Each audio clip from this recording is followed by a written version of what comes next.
Seeing one's nature, becoming a Buddha.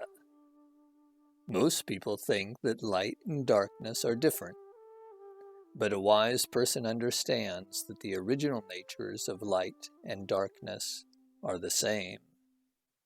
Our self-natures were originally pure. Goodness and badness arose from our minds.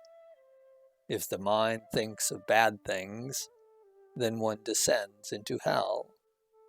If the mind thinks of good things, then one ascends into heaven.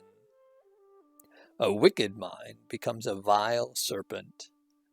A merciful mind becomes a bodhisattva. A mind stuck in confusion constantly gives rise to bad things and will therefore never be enlightened.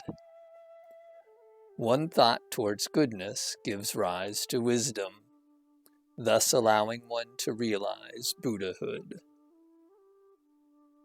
Light and darkness, being and nothing, good and bad, life and death, are all relative. Self-nature transcends relativity, yet includes it. If you can comprehend this, you will be able to transform your own nature into a Buddha.